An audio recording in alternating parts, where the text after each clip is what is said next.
સંખ્યા કરતા 3 ગણી છે. એક સંખ્યા બીજી સંખ્યા કરતા 3 ગણી છે. બંને સંખ્યાના અડધા કરી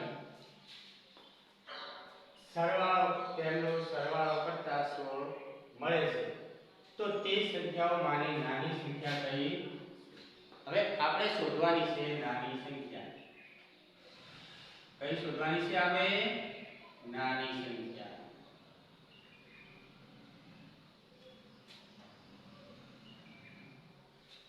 આમાં આપેલું છે એક સંખ્યા બીજી સંખ્યા કરતા 3 ગણી છે. હવે આપણે ધારો કે એક સંખ્યા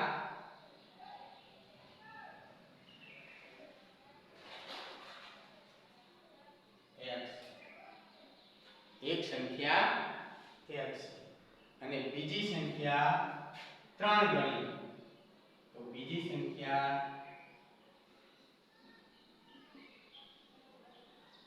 3 ગણી એટલે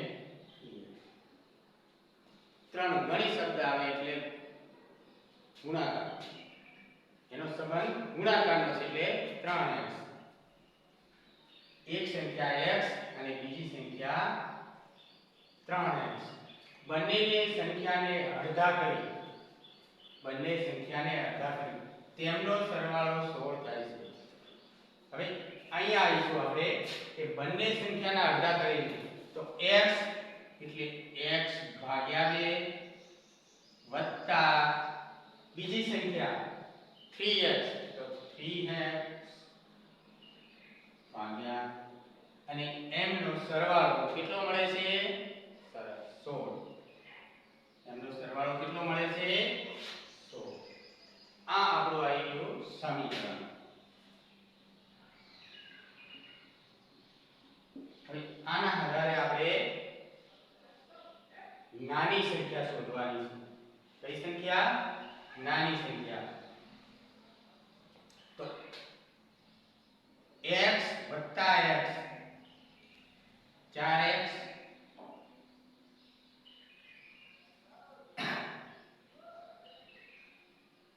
ભાગ્યા 2 બરાબર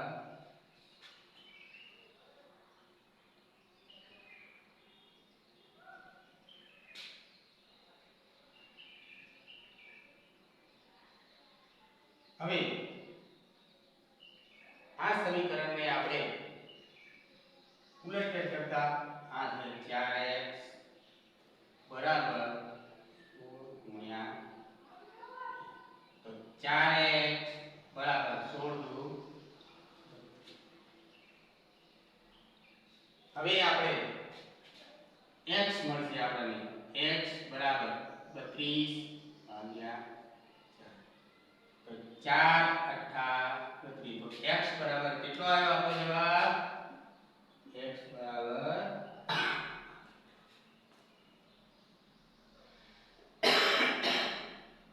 તો એ આપણો આ શું છે? નાની સંખ્યા. કઈ સંખ્યા છે? નાની સંખ્યા. હવે આપણે બીજો દાખલો જોઈશું. શાળાના એક વર્ગમાં પ્રથમ હારમાં બેઠેલા 9 વિદ્યાર્થીઓએ ગણિત વિષયમાં મેળવેલા સરેરાશ ગુણ 45 છે. સૌપ્રથમ આપણે સમીકરણના દાખલા હોય એટલે એને 1 થી 2 3 વખત વાંચી જવા. વિગતો બધા સમજાય, બધી વિગતોને આપણે અલગ અલગ તારવીએ. તો શાળાના એક વર્ગમાં પ્રથમ હારમાં બેઠેલા 9 વિદ્યાર્થીઓએ ગણિત વિષયમાં મેળવેલ સરેરાશ ગુણ 45 છે. વિદ્યાર્થીઓ કેટલા છે? તો 9.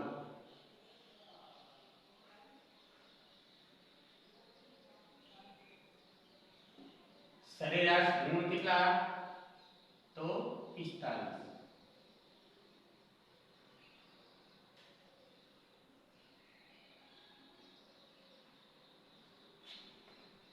તેમાંનો 40 ગુણ મેળવનાર એક વિદ્યાર્થી બીજી હારના 49 ગુણ મેળવનાર વિદ્યાર્થી સાથે પોતાનું સ્થાન બદલી લે છે.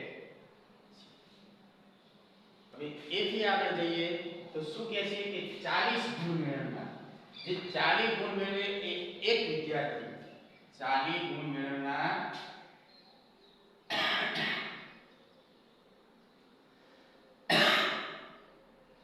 વિદ્યાર્થી 49 ગુણ મેળવનાર, જેને 49 ગુણ મેળવ્યા છે,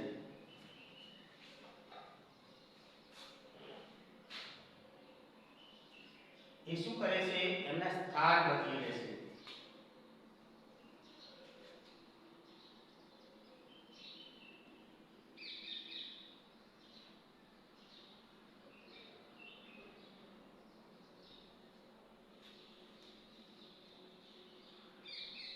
તો હવે પ્રથમ હારમાં બેઠેલા વિદ્યાર્થીઓના સરેરાશ ગુણ કેટલા? જે પ્રથમ હારમાં એક વિદ્યાર્થી જેને 40 ગુણ આયા હતા એ બીજી હારમાં જતો રહ્યો. તો આપણે શોધવાનું છે કે જે પ્રથમ હારમાં બેઠેલા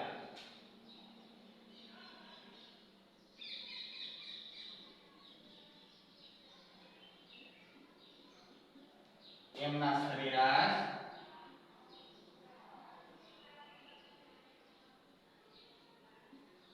હવે આ આપણે સરેરાશ ગુણ શોધવા છે. તો સૌપ્રથમ આપણે શું કરવું પડશે કે આ 9 વિદ્યાર્થીઓ છે એમનો ટોટલ કેટલા ગુણ થાય એ આપણે શોધવું પડશે. તો સૌપ્રથમ આપણે એ શોધીએ કે 9 વિદ્યાર્થીઓએ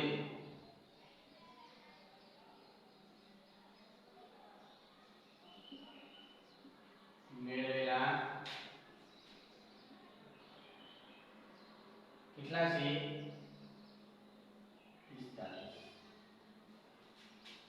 તો આપણે એનો ગુણાકાર કરીશું તો આપણને સરેરાશ મળશે. તો 45 ગુણ્યા 9 50 45 નો પાંચડો વધી 4 9 ચોક 36 36 ને 4 400 ને 9 વિદ્યાર્થીઓએ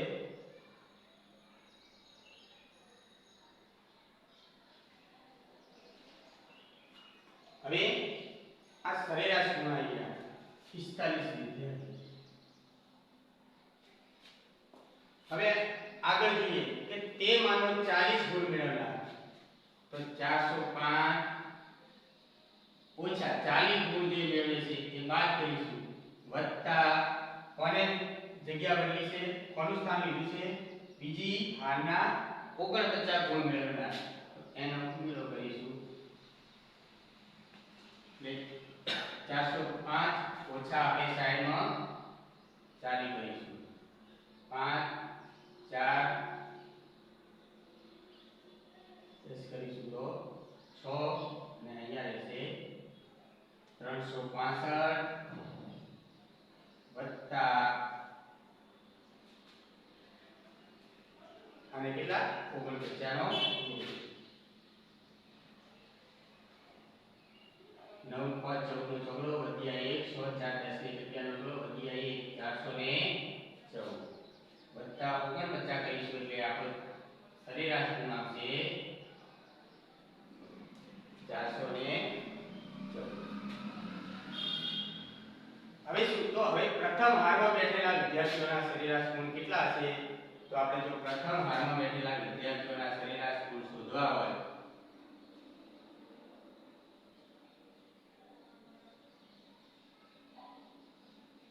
સરેરાશ ગુણ બરાબર 414 ભાગ્યા 9. તો સાઈડમાં આપણે રકમ કરીશું 414 ભાગ્યા 9 9 ચોક 36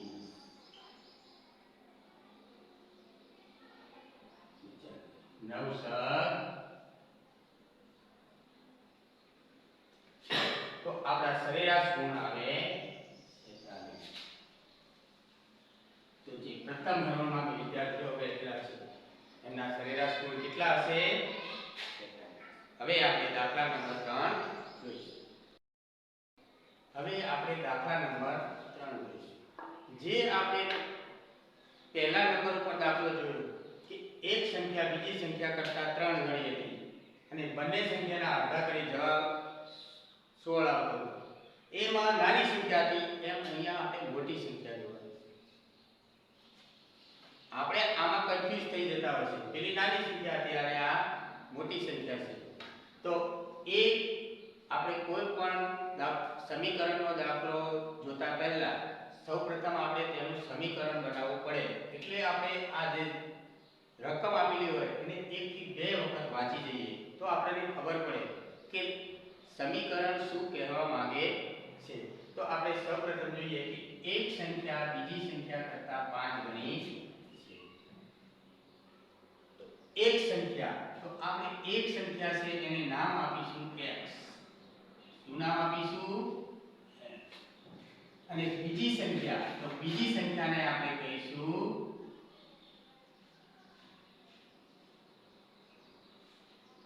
બીજી સંખ્યા કરતા 5 ગણી, તો એને આપણે નામ આપીશું 5x.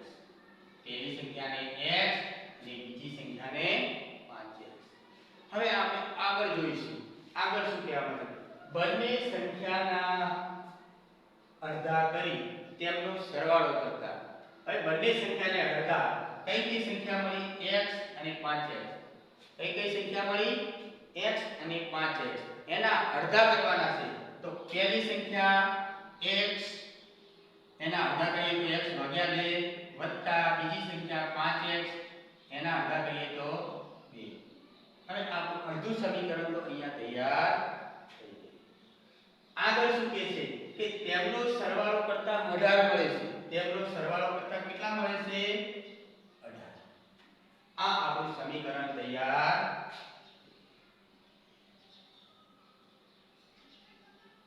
જો આપણે સમીકરણ તૈયાર કરીએ એટલે અડધું કામ તો આપણું ત્યાં પૂરું થઈ જાય.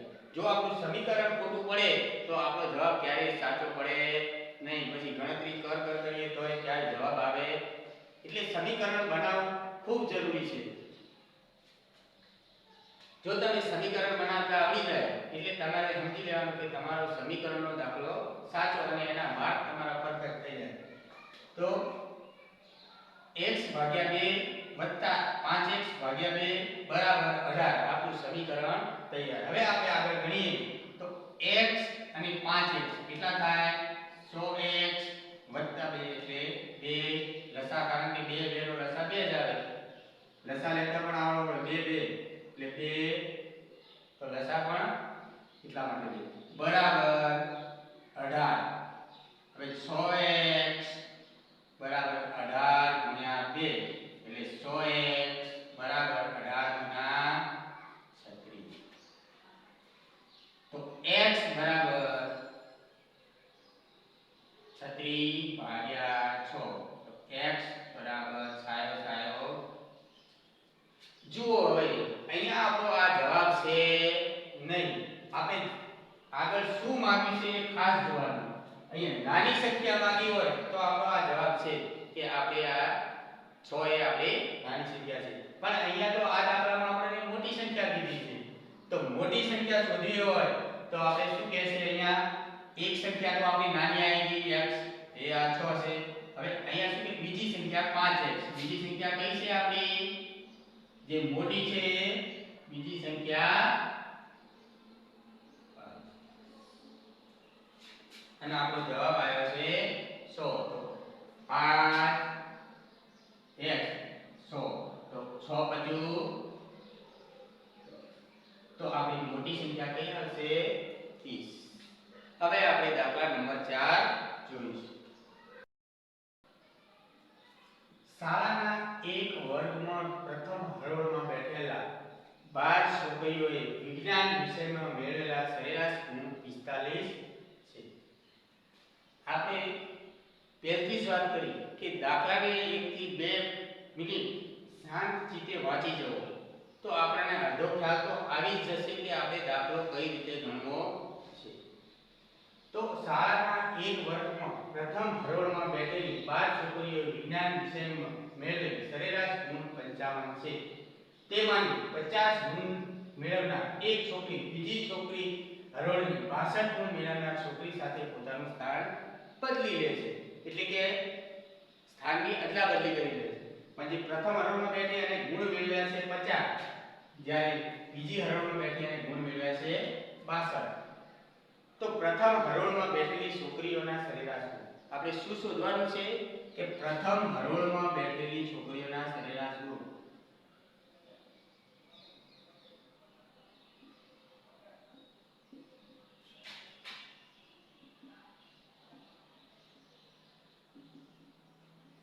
સરેરાશ ગુણ શોધવાના.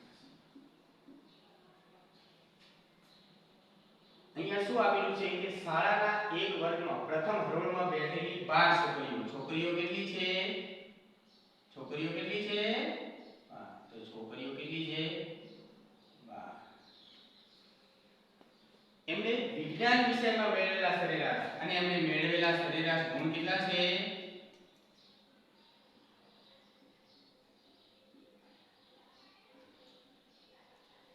55. તો હવે આપણે જે ગુણ મેળવ્યા છે એ આપણે કુલ ગુણ કેટલા મેળવ્યા છે એ શોધીશું. તો એ શોધવું હોય તો છોકરીઓ કેટલી છે? તો 12 છોકરીઓએ મેળવેલા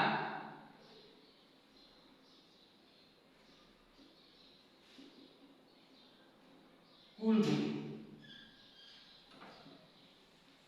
તો 12 છોકરીઓ છે સરેરાશ મેળવ્યા છે 55. 55 આપણે અહીંયા લખકામ કરીશું 55 ગુણ્યા 12. એકમ દશકની શૂન્ય. 5 ના 5 5 દશકની શૂન્ય મધ્યાય 1 5 10 ને 11. તો આપણે એમને સરેરાશ ગુણ કેટલા મેળવ્યા? 660. હવે આગળ જોઈશું કે તેમાંની 50 ગુણ મેળવનાર એક છોકરી. તો આપણે કુલ ગુણ કેટલા આયા? 660. એમાંથી 50 ગુણ મેળવનાર એક છોકરી એટલે એને બાદ કરીશું. એને શું કરીશું આપણે? બાદ. તો 660 ઓછા 50 વત્તા કઈ હરોળ? બીજી હરોળની છોકરીએ મેળવેલ ગુણ એને ઉમેરીશું. એટલે આપણને જે સરેરાશ ગુણ મેળવેલા છે પ્રથમ હરે એ મળશે. બરાબર. તો 660 ઓછા 50 કરીશું. ઓછા 50 શૂન્ય શૂન્ય 6 માં 1 જાય તો 1 6 610 અને એમાં કેટલા ઉમેરીશું? 62 ઉમેરીશું. 2 107 કેટલા થશે? 672. આ સરેરાશ પ્રથમ હરોળ વાળા. તો હવે પ્રથમ હરોળમાં બેઠેલી છોકરીઓએ સરેરાશ ગુણ કેટલા રહે? આપણે શું શોધવાનું છે? પ્રથમ હરોળમાં બેઠેલી છોકરીઓના સરેરાશ ગુણ. એ હવે આપણે મળશે. તો એમના એ શોધવું હોય પ્રથમ હરોળમાં